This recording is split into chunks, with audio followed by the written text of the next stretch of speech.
Hey guys, time for another episode of Day in the Life of Vintage Classic Specialist.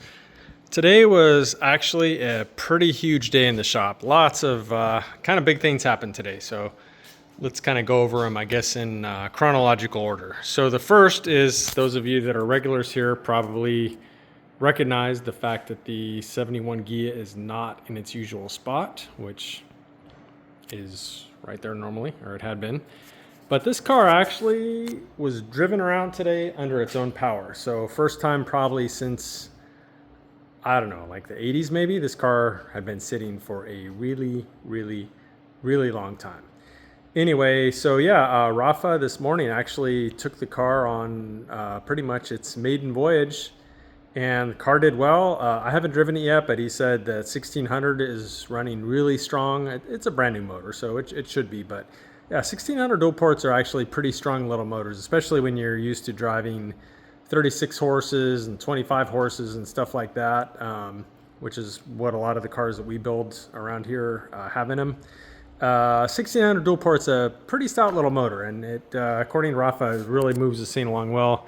He said, the brakes work well, the suspension felt great. This car, of course, is IRS rear and ball joint front, which is frankly much nicer riding car than the earlier cars, even though I'm kind of an early car guy, so give me my swing axle and my link pins, but there's no denying that the later cars ride a lot nicer. So a couple little hiccups to iron out on the car, one of which was the heater was just like blowing the whole time through the dash vents and around the openings in the floor and stuff. So the heater box cables were adjusted a little bit tight, and the mechanisms were a little sticky, so a little lubrication on the mechanisms and adjusting the cables a little, and it's not just blowing heat all the time. And it's actually pretty hot for Southern California right now. It's been around 90 or so definitely don't want the heat on right now driving around. Other than that, there was a little oil leak that Rafa, I think, took care of, a valve cover gasket. Yeah, they do that sometimes. What else? Yeah, he got the car figured out where straight was on the steering wheel, and then installed the steering wheel that was provided by the owner. I think this is the first time I've shown this steering wheel here on the channel. So this is it. Let's see if I can zoom out a little bit. There we go. Really beautiful steering wheel. Nice choice. I mean, it goes so good with the wood dash, and the whole thing just looks amazing. It's a little hard to close, but yeah, I mean, it's so good. Love Ghias. Beautiful. Anyway, so yeah, steering wheel went in. Very cool. Wolfsburg crest horn button. Horns working. Car shifts great, brakes great. Tomorrow the little surrounds and the little finger guards should be here for these. So I mean, this is like literally one of the last little details. The other thing is the glove box. If you get the lighting just right, you can see how when we put this veneer on, it came out kind of wrinkly, which is a shame because the rest of the dash looks so nice. So I actually bought another one of these covers, so I'm going to attempt to remove this veneer cover and hopefully get it on a little bit better looking,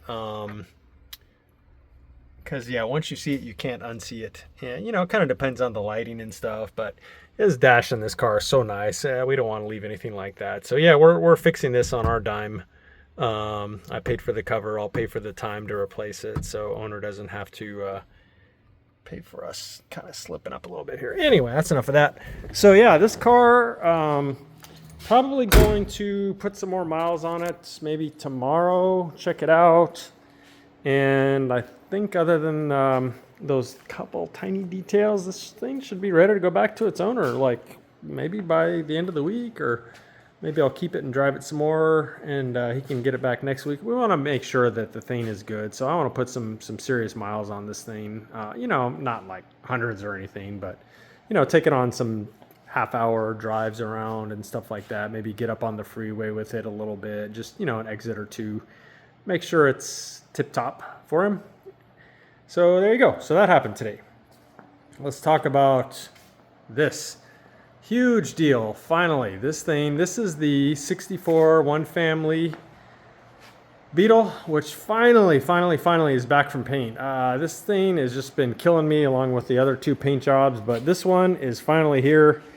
I wasn't going to believe it till I saw it, and at some point this morning or around lunchtime, I heard the beeping of a tow truck backing up. I was pretty sure the car was coming, and lo and behold, there it was. So I'll spend some more time going around this car and kind of talking about the plans and stuff for it, but the paint job came out really nice. I don't know that the video really does it any justice, but the car is really nice. This car is going to be amazing when it's done. So today, basically, once the car came in, Rafa went ahead or him and I pulled the wiring harness up over the channel here, and then he started connecting a few random wires. He's got the taillight harness on both sides, and let's see what else. I think that's kind of the main things. He didn't have too much time to work on it by the time it was after lunch, but yeah, so we actually placed a pretty good size order for Wolfsburg West. We're going to do a lot of work on the body off the chassis. Really, with Beetles, we like to do as much as we can in this state. In other words, not assembled onto the chassis, because it's just a lot easier to work on. I mean, even for like wiring, you can basically stand in here and work on the underdash wiring, which is much more convenient than being, hunched over a fender or whatever. So we like to do a lot with the car on the dolly. Likewise, when Octavio and his team go to do the headliner, you can pretty much just stand in here and do a headliner and, the whole top mechanism. So much easier than crawling around on your knees on a floor pan. So yeah, this thing's going to stay off of its chassis for a while. So yeah, that's pretty much it. But you expect frequent updates on this now, because it's going to move fast.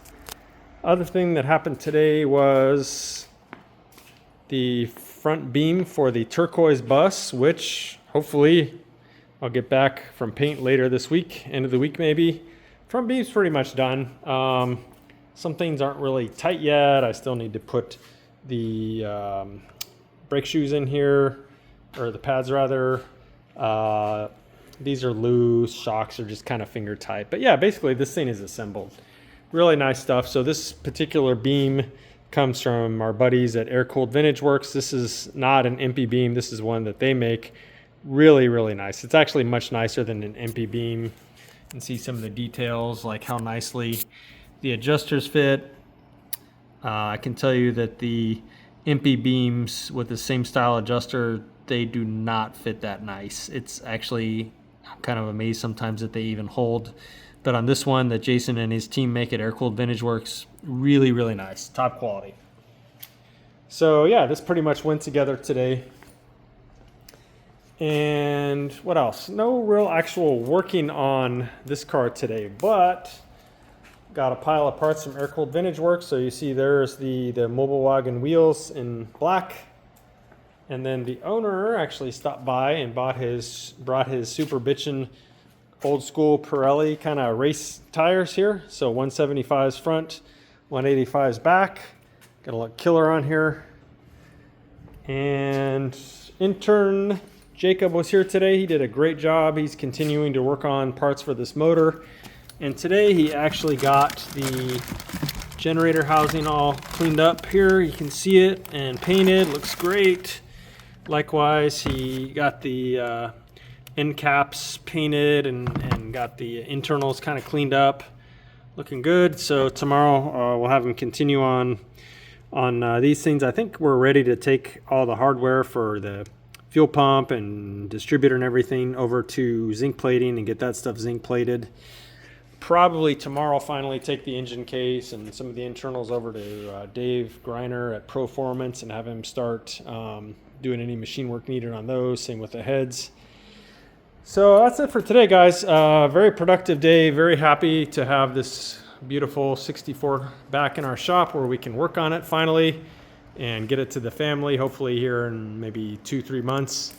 And there you go. So that is it for today, guys. We'll see you again soon. Have a good night. Bye.